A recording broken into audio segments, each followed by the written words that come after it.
بسم اللہ الرحمن الرحیم اللہم صلی علی محمد وعلی آل محمد وبارک وسلم رب اشرح لی صدری ویسر لی امری واحلل عقدۃ من لسانی یفقہوا قولی واجعل لی وزیرا من اہلی آمین یا رب العالمین۔ السلام علیکم ورحمۃ اللہ وبرکاتہ۔ ناظرین خوش آمدید کہتے ہیں خصوصی پروگرام دورہ ترجمہ قرآن حکیم کا ترجمہ مختصر تشریح کے ساتھ ہم سیکھنے سمجھنے کی سعادت حاصل کر رہے ہیں۔ سورۃ النور کا ہم نے مطالعہ شروع کیا، مدنی صورت ہے، بہت اہم ہدایات معاشرت کے حوالے سے واقع عفق کا تذکرہ جاری ہے اور اللہ تعالیٰ کی طرف سے رہنمائی عطا ہو رہی ہے۔ سورہ نور کی آیت نمبر 23 سے مطالعہ آگے بڑھا رہے ہیں۔ اعوذ باللہ من الشیطان الرجیم، بسم اللہ الرحمن الرحیم۔ ان الذین یرمون المحصنات الغافلات المؤمنات لعنوا فی الدنیا والآخرہ، بے شک جو لوگ پاک دامن بھولی بھالی مومن عورتوں پر تہمت لگاتے ہیں ان پر دنیا اور آخرت میں لعنت ہے، یعنی اللہ کی رحمت سے دوری۔ ایک عورت کی عفت کو اللہ کس قدر اہمیت دیتا ہے اس کا اندازہ ان آیات کریمہ سے ہمیں ہو رہا ہے۔ تو ان تہمت لگانے والوں کے لیے دنیا اور آخرت میں لعنت، فرمایا کہ وَلَهُمْ عَذَابٌ عَظِيمٌ، اور ان کے لیے بڑا عذاب ہے۔ یوم تشہد علیہم السنتہم وایدیہم وارجلہم بما کانوا یعملون، جس دن ان کی زبانیں اور ان کے ہاتھ اور ان کے پاؤں ان کے خلاف گواہی دیں گے ان اعمال کے حوالے سے جو وہ کیا کرتے تھے۔ ہمارے وجود کے اعضاء گواہی دیں گے۔ قرآن کریم بتاتا ہے زبان، ہاتھ اور پاؤں۔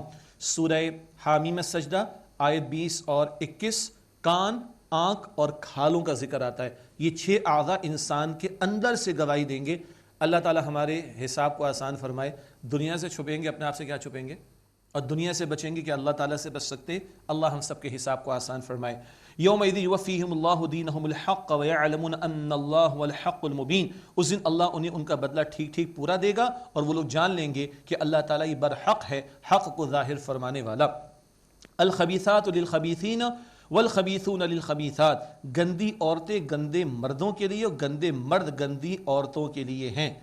والطیبات للطیبین والطیبون للطیبات، اور پاکیزہ عورتیں پاکیزہ مردوں کے لیے اور پاک مرد پاک عورتوں کے لیے ہیں۔ کیا مطلب؟ اخلاقی تعلیم بتائی جا رہی ہے۔ ناپاک قسم کے لوگ ناپاک قسم کے لوگوں کو ہی پسند کرتے ہیں اور پاک کردار والے پاک کردار والوں کو ہی پسند کرتے ہیں۔ یہ اخلاقی تعلیم عطا کی جا رہی ہے۔ اولئک مبرؤون مما یقولون، یہ لوگ اس سے مبرہ یعنی بری ہیں جو وہ الزام لگانے والے کہتے ہیں۔ لہم مغفرۃ ورزق کریم، ان کے لیے مغفرت اور عزت کی روزی ہے۔ ایک خوبصورت اشارہ کس بات کی طرف؟ امام الانبیاء، اللہ کے بعد سب سے بڑی ہستی آپ کی صلی اللہ علیہ وسلم، تو آپ کی ازواج مطہرات پاکیزہ ترین عورتیں ہوں گی اس کائنات کی، تو پاکیزہ ترین محمد مصطفیٰ علیہ الصلوۃ والسلام، تو ان کے گھرانے کی خواتین بھی پاکیزہ ترین۔ اس نقطے کی طرف بھی اہل علم نے اشارہ اس میں کیا ہے۔ اگلی آیات ہیں، ان میں اللہ تعالیٰ گھر میں داخلے کے آداب بتا رہا ہے، پھر نگاہوں کی حفاظت کا ذکر آ رہا ہے، پھر ایک خاتون کے لیے اللہ سبحانہ وتعالی نے اس مقام پر خمر یعنی چادر کے استعمال کا ذکر فرمایا ہے، اور زیور اس کو جو پوشیدہ ہوتا ہے اس کو بھی تھوڑا پروٹیکٹ رکھنے کا توجہ دلائی ہے۔ اشارہ آ رہا ہے ان سارے احکامات کے اعتبار سے عفت کی حفاظت، زنا کا راستہ بند کیا جائے تاکہ معاشرت صحت مند بنیادوں پر استوار ہو۔ اگلے جو احکامات آ رہے ہیں، دوبارہ نقطہ عرض کر رہا ہوں، زنا کی روک تھام بڑا مقصد ہے، لوگوں کی حیا کی حفاظت بڑا مقصد ہے، گھر مضبوط رہیں بڑا مقصد ہے، اور عفت پاک دامنی کا دور دورہ بڑا اہم مقصد۔ ان بڑے مقاصد کے ساتھ اللہ نے بہت سارے احکامات دیے، ان میں سے کچھ کا بیان اگلی آیات میں۔ یا ایھا الذین آمنوا، اے ایمان والو، لا تدخلوا بیوتا غیر بیوتکم حتی تستأنسوا وتسلموا علی اہلہا، اپنے گھروں کے سوا دوسرے گھروں میں داخل نہ ہو یہاں تک کہ تم اجازت لے لو اور ان کے رہنے والوں کو سلام کرو۔ استئذان، داخلے کے آداب بتائے جا رہے۔ کسی کے گھر پر جاؤ تو حدیث مبارک میں نوک کر کے دائیں بائیں ہو جاؤ تاکہ کوئی نامحرم سامنے آ جائے تو سامنا نہ ہو، پوچھے تو اپنا نام بتاؤ، اپنا تعارف کراؤ اور سلام کرو۔ اور بندہ اپنے گھر میں بھی داخل ہو تو انداز ایسا اختیار کرے کہ گھر والوں کو پتہ ہو جائے، نوک کر لیا جانا، بیل دے دیا جانا، کھانس لیا جانا، تاکہ گھر میں اپنے بھی گھر میں بھی آئے تو گھر والوں کو معلوم ہو کہ گھر میں کوئی فرد یعنی گھر والا آ گیا ہے، ماں کو بھی پتا ہو کہ بیٹا آ گیا، تاکہ ماں بھی پراپر ڈریس کے اندر موجود رہے۔ ان میں بڑی حکمتیں ہیں، اور اپنے گھر والوں کو بھی سلام کرنا چاہیے۔ یہ تفصیلی آداب احادیث مبارکہ میں آتے ہیں۔ ذالکم خیر لکم لعلکم تذکرون، یہ تمہارے لیے بہتر ہے تاکہ تم نصیحت حاصل کرو۔ یہ آداب لے کر گھروں میں داخل ہونا، اپنا تعارف کرانا، سلام کرنا، اسی میں تمہارے لیے خیر ہے۔ فَإِن لَمْ تَجِدُوا فِيهَا أَحَدًا فَلَا تَدْخُلُوهَا حَتَّى يُؤْذَنَ لَكُمْ، پھر اگر اس گھر میں تم کسی کو نہ پاؤ تو اس میں داخل مت ہو یہاں تک کہ تمہیں اجازت دی جائے۔ اجازت کے بغیر داخل نہ ہو کسی دوسرے گھر میں۔ وَإِن قِيلَ لَكُمُ ارْجِعُوا فَارْجِعُوا هُوَ أَزْكَىٰ لَكُمْ، اور اگر تمہیں کہا جائے کہ لوٹ جاؤ تو تم لوٹ جایا کرو، یہ تمہارے لیے زیادہ پاکیزہ بات ہے۔ کبھی تم بغیر بتائے چلے گئے، اگلا مشکل میں مصروف ہو سکتا ہے، کسی خاص مصروفیت میں ہو سکتا ہے، اس کے لیے تمہیں انٹرٹین کرنا آسان نہیں ہے، اور اگر تمہیں لوٹ جانے کو کہہ دیا جائے تو لوٹ جایا کرو، برا نہ مانو۔ آج کل ہم برا بہت جلدی مان لیتے ہیں، ارے بھائی جا رہے ہو تو تھوڑا سا کسی کو پہلے میسج کر دو، بتا دو، اطلاع دے دو، تاکہ اس طرح کی نوبت ہی نہیں آئے۔ لیکن اگر کہیں گئے اور تم نے پہلے سے اس کو انفارم نہیں کیا یا اس سے اجازت کا معاملہ نہ ہوا، بتانے کا معاملہ نہ ہوا، اور لوٹ جانے کو کہا جائے تو برا نہ مانو۔ ہوا فرجعوا، لوٹ جایا کرو، ہوا ازکیٰ لکم، یہ تمہارے لیے زیادہ پاکیزہ تر ہے، واللہ بما تعملون علیم، اور تم جو کچھ کرتے ہو اللہ تعالیٰ خوب جاننے والا ہے۔ لیس علیکم جناح ان تدخلوا بیوتا غیر مسکونۃ فیہا متاع لکم، تم پر اس میں کوئی گناہ نہیں اگر تم ان گھروں میں داخل ہو جن میں کسی کی رہائش نہیں ہے اور جس میں تمہارے فائدے کی کوئی شے ہے۔ پہلا معاملہ تو گھروں کا تھا، وہاں پرائیویسی کے معاملات ہوا کرتے، یہ پبلک پلیسز کی بات ہے جہاں کوئی پرائیویسی کا معاملہ نہیں ہے، مارکیٹ ہے، اس طرح کے اور مقامات ہیں، پبلک پلیسز ہیں۔ فرمایا کہ کوئی حرج کی بات نہیں، جہاں کسی کی رہائش نہ ہو، فیہا متاع لکم، جس میں تمہارے کو فائدے کی شے ہو۔ واللہ یعلم ما تبدون وما تکتمون، اور اللہ خوب جانتا ہے جو کچھ تم ظاہر کرتے ہو اور جو کچھ تم چھپاتے ہو۔ قل للمؤمنین یغضوا من ابصارہم ویحفظوا فروجہم، اے نبی صلی اللہ علیہ وسلم مومن مردوں کو فرما دیجئے اپنی نگاہوں کو نیچے رکھیں اور اپنی شرمگاہوں کی حفاظت کریں، ذالک ازکیٰ لہم، یہ ان کے لیے زیادہ پاکیزہ تر ہے۔ ان اللہ خبیر بما یصنعون، بے شک اللہ تعالیٰ سے خوب واقف ہے جو وہ اعمال کرتے ہیں، جو کچھ بھی کر رہے ہیں اللہ کے علم میں ہے۔ نگاہوں کی حفاظت پہلے مردوں کو تاکید کی جا رہی ہے۔ حدیث مبارک ہے، بری نگاہ شیطان کے زہر میں بجے ہوئے تیروں میں سے ایک تیر ہے۔ یہاں سے آغاز کرواتا ہے شیطان، اور شرمگاہ پھر اس کی تصدیق کرتے زنا تک معاملہ پہنچتا ہے۔ تو نب دا ایول ان دا بڈ والی بات ہے، برائی کو جڑ سے اکھاڑ دینے کی بات۔ نگاہوں کی حفاظت، ہاں باہر آدمی نکلے گا تو گاڑی بھی ڈرائیو کرے گا تو اللہ سبحانہ و تعالیٰ جو تقاضا کر رہا ہے وہ اپنی نگاہ کی حفاظت کے اعتبار سے ہمیں متوجہ کر رہا ہے۔ یہ نہیں کہ ہم نیچے جھکا کے گاڑی تو نہیں چلا سکتے، ظاہری سی بات ہے، لیکن نگاہ جو ہے وہ توجہ رہے۔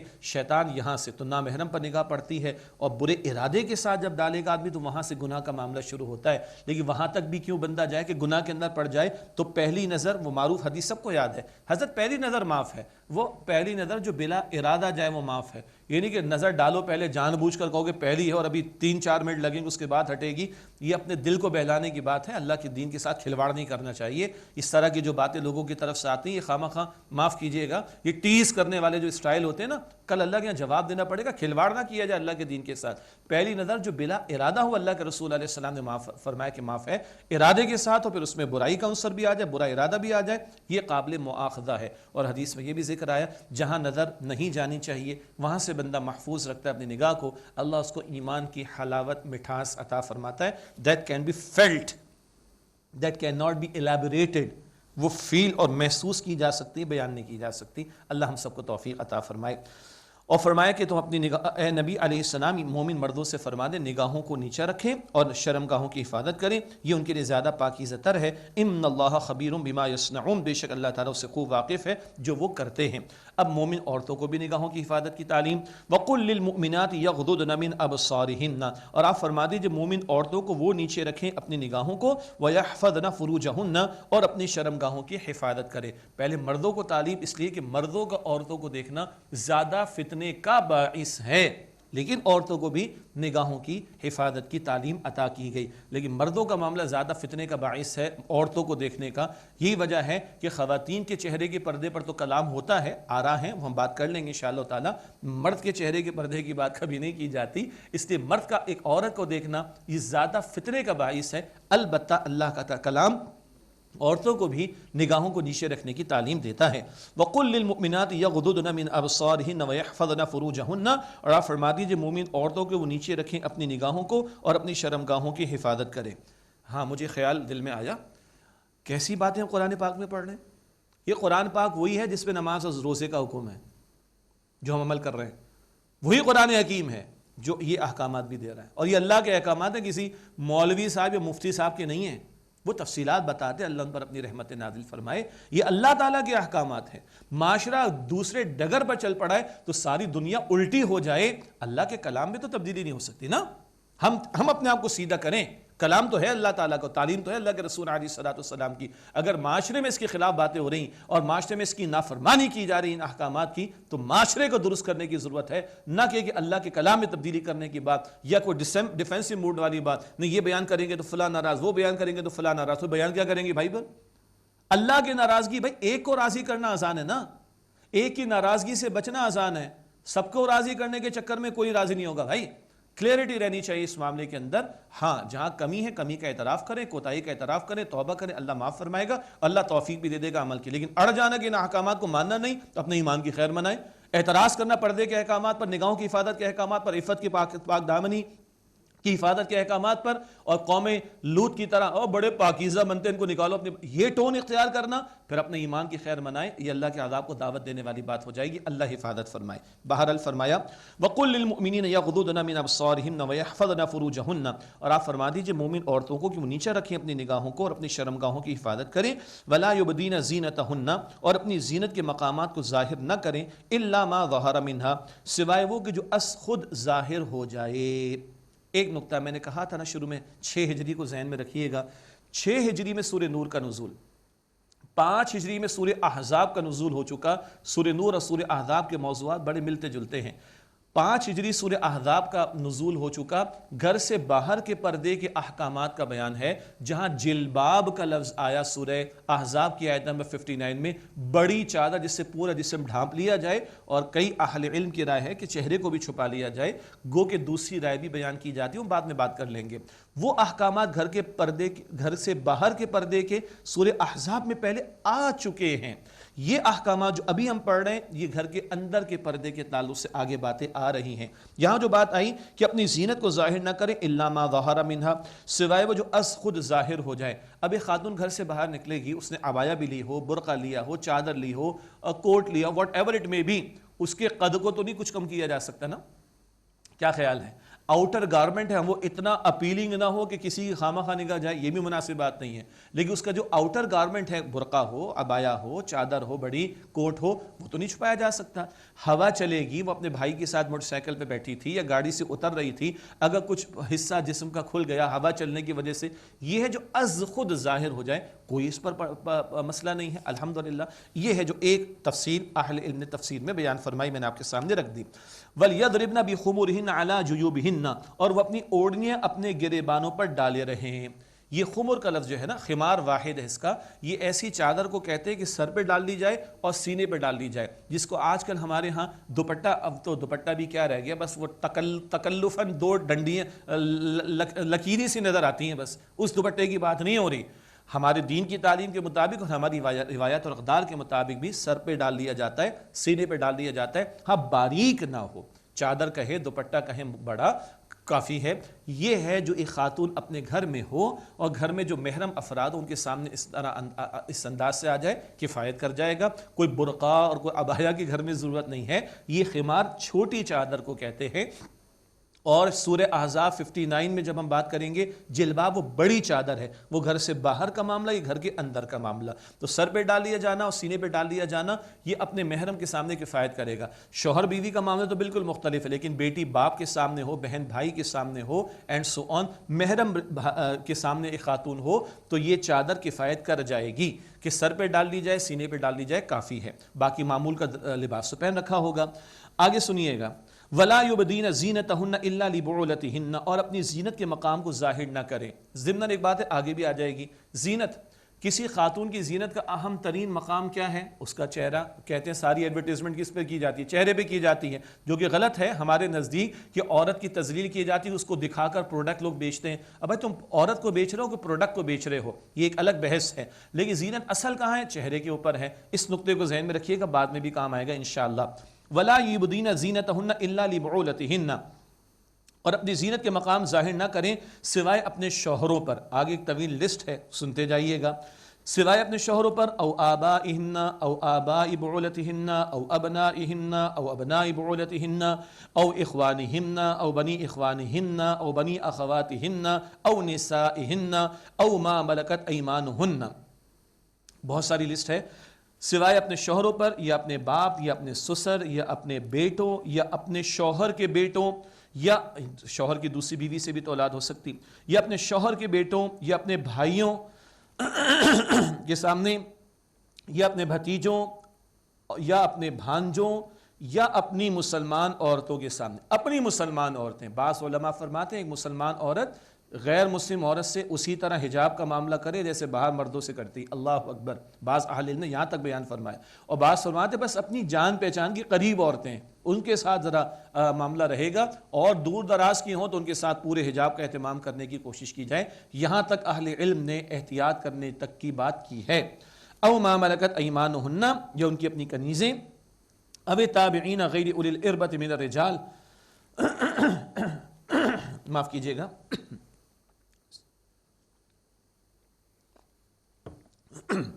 او تابعین غیر اولی الاربۃ من الرجال، یا وہ خدمتگار مرد جو عورتوں سے غرض نہ رکھنے والوں، انتہائی بوڑھے، کوئی تمنا کوئی آرزو نہ رہے اگر اس طرح کے بڑھاپے کو پہنچ گئے۔ او الطفل الذین لم یظہروا علی عورات النساء، یا وہ لڑکے جو بچے ہیں، وہ لڑکے جو ابھی واقف نہیں ہوئے عورتوں کے پردوں کے معاملات پر، یعنی اس لسٹ کے سامنے تو وہ اپنی زینت کا اظہار کر سکتی ہیں، وہی دوپٹہ چادر کفایت کر جائے گی، ان سب کے سامنے آ سکتی ہیں۔ ایک ہم نے لسٹ پڑھی تھی سورہ نساء میں، وہاں پر ذکر آیا تھا چچا کا بھی اور ماموں کا بھی، تو ایک خاتون کے لیے چچا بھی محرم ہے، ماموں بھی محرم ہے، ان کے وہ بھی اس لسٹ میں شامل ہو جائیں گے۔ صحابہ کرام نے پوچھا رضی اللہ تعالی عنہ اجمعین، یا رسول اللہ دیور کے بارے میں، جو سسرالی رشتہ داری خاتون کا ہوتا ہے، دیور ہے، جیٹھ ہے، دیور کا ذکر نہیں آتا، دیور کے بارے میں آپ کیا فرماتے؟ تو حضور نے فرمایا کہ دیور تو موت ہے۔ سنیں اس حدیث کو، بخاری شریف کی ہے، بہت احتیاط کرنے کی ضرورت ہے۔ اور ایک مفتی صاحب سے پوچھا گیا بھئی دیور کے بارے میں، یہ سالی کے بارے میں کیا فرماتے ہیں آپ؟ سالی کے بارے میں کتنی احتیاط کرنی چاہیے بہنوئی کو؟ فرمایا حدیث میں دیور کو موت کہا گیا ہے تو سمجھانے کے لیے بتایا کہ سالی کو قیامت سمجھنا چاہیے۔ ہم تو پتہ نہیں کیا کچھ سمجھ بیٹھتے ہیں، کیا جملے ہیں وہ کہہ سکتا ہوں میں آپ کے سامنے، سالی کے بارے میں کیا کہا جاتا ہے، کس قدر گراوٹ والے جملے ہیں۔ یہ اللہ کا دین ہے، خدا رہا اللہ کا دین ہے، یہ اللہ تعالیٰ کے احکامات۔ ایک بڑا دلچسپ نکتہ، یہ لسٹ اللہ نے کیوں دی؟ عورت ان کے سامنے زینت کا اظہار کر سکتی ہے، اگر ان کے سامنے کر سکتی ہے تو دوسروں کے سامنے بولیے نا بھائی، نہیں کر سکتی نا۔ یہ لسٹ کیوں دی گئی ہے؟ ان کے سامنے زینت کا اظہار کر سکتی ہے تو باقیوں کے سامنے نہیں کر سکتی۔ گھر سے باہر نکلے گی، نامحرم مرد کا معاملہ آئے گا تو محرم کے محرم تو محرم اس سے نکاح نہیں ہو سکتا، نامحرم فتنے کا باعث ہو سکتا ہے، اس سے زیادہ پردے کا اہتمام کیا جائے گا۔ بہت سمپل سی بات ہے۔ اور سنیے آگے اللہ کا کلام، وَلَا يَضْرِبْنَ بِأَرْجُلِهِنَّ لِيُعْلَمَ مَا يُخْفِينَ مِن زِينَتِهِنَّ، اور وہ اپنے پاؤں زمین پر ایسے نہ ماریں کہ جو زینت چھپائے ہوئے ہیں وہ پہچان لی جائے۔ اللہ اکبر، خواتین نے پیر میں زیور پہنا ہوتا ہے نا، وہ پازیب ہوتی ہے اس طرح کی، اور ہمیں تو زیادہ پتہ بھی نہیں، معاف کیجیے گا، تو یہ جو پیر میں پہنے جاتے ہیں زیورات، اس کی آواز بھی، چھن چھن کی آواز بھی متوجہ کرتی ہے، سیدھی سی بات ہے بھائی، متوجہ کرتی ہے۔ اور انتہائی ادب سے یہ مسئلہ بیان کرنا پڑتا ہے جب معاملات آتے ہیں۔ اگر کوئی کہتا ہے جی ہمیں تو کچھ نہیں ہوتا، تو ہم کہیں گے آپ جا کے کسی سائیکیٹرسٹ سے اپنا علاج کراؤ کہ آپ مرد ہو کہ نہیں ہو۔ انتہائی ادب سے بات عرض کر رہا ہوں، کھلی بات عرض کر رہا ہوں، لیکن کہنی پڑتی ہے بات۔ ہے اٹریکشن، اللہ نے مرد میں عورت کے لیے اٹریکشن عورت کے تعلق سے رکھی ہے۔ اللہ کہتا ہے کہ جو پیر کا زیور ہے، ایسے پیر نہ مارنا کہ وہ آواز پہچان لی جائے۔ پوشیدہ زیور، سنیے گا، پوشیدہ زیور کو اللہ کہہ رہا ہے پوشیدہ رکھو۔ تو جو عورت کی زینت کا سب سے بڑا محل ہوگا اس کا چہرہ اینڈ سو آن، اس کو پوشیدہ رکھنا، اس کی کس قدر اہمیت ہوگی اندازہ کیا جا سکتا ہے۔ اس پر مزید کلام جب ہم سورہ احزاب پڑھیں گے وہاں پر بھی بات آ جائے گی انشاءاللہ تعالی۔ میں ایسی بہت سی ہماری اس معاشرے کی بیٹی اور بہنوں کو ہم جانتے ہیں جنہوں نے یہ باتیں سنی اور اللہ اکبر کبیرہ، انہوں نے اماں عائشہ صدیقہ رضی اللہ تعالی عنہ اور بی بی فاطمہ الزہرا رضی اللہ تعالی عنہ کی چادر کو اختیار کیا ہے، اور ہم سلوٹ کرتے ہیں ایسی ہماری بیٹیوں کو جنہوں نے قرآن سنا ہے اور اللہ کے رسول کی تعلیم سنی اور اللہ کے رسول کے گھرانے کی خواتین کا ذکر خیر سنا ہے، تو انہوں نے پردہ اختیار کیا ہے۔ اللہ ان کو استقامت دے اور اللہ ہمیں سمعنا و اطعنا کی توفیق عطا فرمائے۔ سنا اور ہم نے مانا، کہیں کمی کوتاہی ہے، ابھی توبہ کا ذکر آ رہا ہے، اللہ کا بڑا پیارا کلام ہے، بڑا پیارا کلام ہے، کوتاہی توبہ کر لیں، اللہ معاف فرما دے گا انشاءاللہ تعالی۔ ابھی دین دیر اللہ تعالیٰ سے مانگے، اللہ ہماری بہنوں اور بیٹیوں کو بھی پردے حجاب کی توفیق دے، اور اللہ ہم مردوں کو بھی غیرت عطا فرمائے اور ہمیں بھی ہماری حیا کی حفاظت کی توفیق عطا فرمائے۔ یہ تعلیمات مرد کے لیے بھی، یہ تعلیمات عورت کے لیے بھی ہیں۔ فرمایا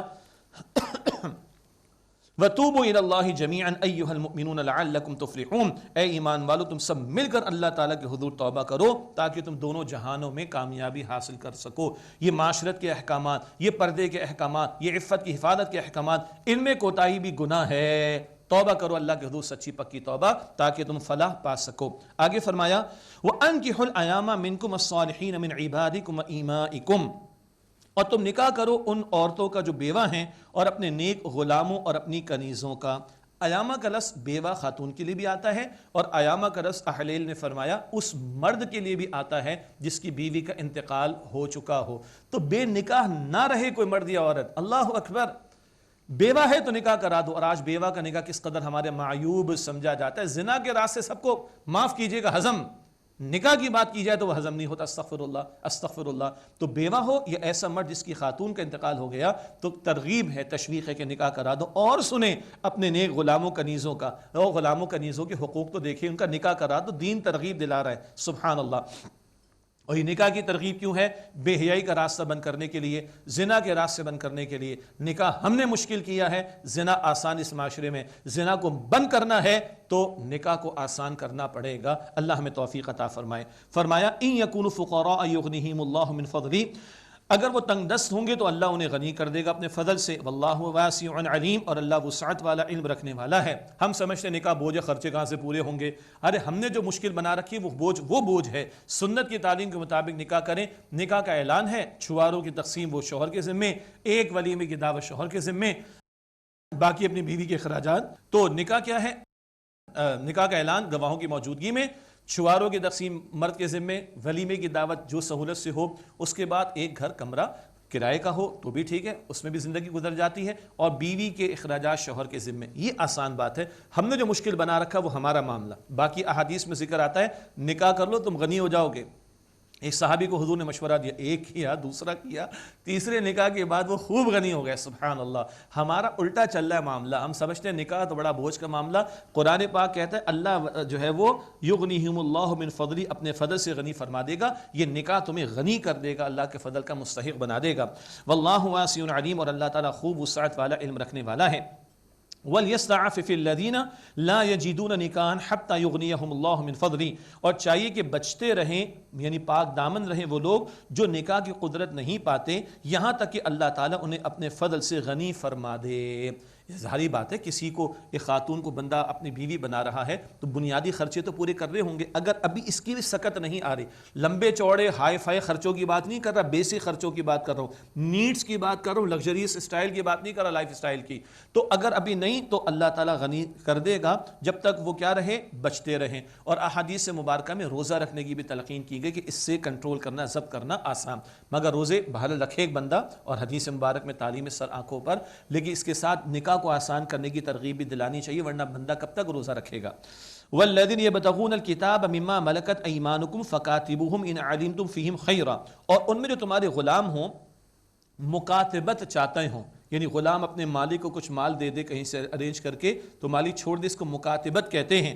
اور ان میں جو تمہارے غلام ہوں مکاتبت کچھ لے کر آزادی چاہتے ہوں، فکاتبوہم ان علمتم فیہم خیرا، تو ان سے مکاتبت کا معاملہ کر لو اگر تم ان میں بہتری پاؤ۔ اور باقی مسلمانوں کو کیا کہا جا رہا ہے؟ وَآتُهُم مِّن مَّالِ اللَّهِ الَّذِي آتَاكُمْ، اور اس میں سے ان کو دو جو اللہ تعالیٰ نے تمہیں عطا فرمایا ہے۔ غلام کی آزادی کے لیے زکوٰۃ تک بھی ادا کی جا سکتی ہے، استعمال کی جا سکتی ہے، غلاموں کی آزادی کی ترغیب دلائی گئی۔ فرمایا وَلَا تُكْرِهُوا فَتَيَاتِكُمْ عَلَى الْبِغَاءِ إِنْ أَرَدْنَ تَحَصُّنًا لِتَبْتَغُوا عَرَضَ الْحَيَاةِ الدُّنْيَا، اور اپنی کنیزوں کو بدکاری پر مجبور نہ کرو اگر وہ پاک دامن رہنا چاہیں، محض اس لیے کہ تم دنیا کی زندگی کا سامان حاصل کر لو۔ عبداللہ بن ابی یا منافقین اس طرح کا دھندا کرتے تھے اور کنیزوں کو مجبور کرتے تھے بدکاری پر اور مال کماتے تھے۔ اللہ تعالیٰ فرما رہا ہے کہ مت ایسا کام کرو۔ وَمَن يُكْرِهُنَّ فَإِنَّ اللَّهَ مِن بَعْدِ إِكْرَاهِهِنَّ غَفُورٌ رَحِيمٌ، اور جو انہیں مجبور کرے گا تو اللہ ان بیچاریوں کے مجبور کیے جانے کے بعد بخشنے والا نہایت مہربان ہے، ان کو تو اللہ معاف فرما دے گا۔ باقی فقہاء نے تفصیل بتائی ہے کہ جو بدکاری پر مجبور کریں گے ان کو تعزیر کے طور پر کچھ سزا دی جائے گی، اور جو بدکاری ان کے ساتھ کرے گا اس کو سزا دی جائے گی زنا کی، اور جن بیچاریوں کو مجبور کر کے کام کروایا گیا ان پر سزا جاری نہیں ہوگی۔ بے شک اللہ تعالیٰ غفور ہے، اللہ تعالیٰ رحیم ہے۔ یہ تو تھا کنیزوں کا معاملہ۔ فرمایا وَلَقَدْ أَنزَلْنَا إِلَيْكُمْ آيَاتٍ مُبَيِّنَاتٍ، اور یقیناً ہم نے اے لوگوں تمہاری طرف واضح احکام نازل فرمائے ہیں، وَمَثَلًا مِنَ الَّذِينَ خَلَوْا مِن قَبْلِكُمْ وَمَوْعِظَةً لِلْمُتَّقِينَ، اور ان لوگوں کی مثالیں جو تم سے پہلے گزر چکے بیان کر دی گئیں، اور متقین کے لیے نصیحت کا معاملہ۔ اللہ تعالیٰ اپنے متقی بندوں میں ہمیں شامل فرمائے اور ان نصیحتوں پر عمل کی توفیق عطا فرمائے۔ ناظرین کرام، اسی کے ساتھ مطالعہ یہاں پر مکمل کرتے اور اللہ تعالیٰ کے حضور دعا کا اہتمام کرتے ہیں۔ بسم اللہ الرحمن الرحیم، اللہم صلی وسلم علی نبینا محمد۔ اے اللہ ہم سب کی، ہمارے والدین کی، ہمارے گھر والوں کی اور تمام مسلمانوں کی مغفرت فرما۔ اے اللہ ہمارے صغیرہ کبیرہ تمام گناہوں کو بخش دے۔ اے اللہ اپنے فضل سے ہم سب کی مغفرت فرما دے۔ اے اللہ ہمیں سچی پکی توبہ کی توفیق عطا فرما دے۔ اے اللہ ہمارے مرحومین کی مغفرت فرما دے۔ اے اللہ ہمارے والدین، ہمارے گھروں میں سے، ساتھیوں میں سے جو لوگ اس دنیا سے چلے گئے، اللہ سب کی مغفرت فرما دے، ان کے درجات کو بلند فرما۔ اے اللہ ہم سب کو جہنم سے آزاد فرما دے۔ اے اللہ ہمیں جنت الفردوس عطا فرما دے۔ اے اللہ روز قیامت نبی اکرم علیہ السلام کی شفاعت عطا فرما۔ اے اللہ ہم سب سے راضی ہو جا۔ اے اللہ ہم سب سے راضی ہو جا۔ اے اللہ ہم سب سے راضی ہو جا۔ وصلی اللہ علی النبی الکریم وعلی آلہ واصحابہ اجمعین، آمین برحمتک یا ارحم الراحمین۔ یا رحمان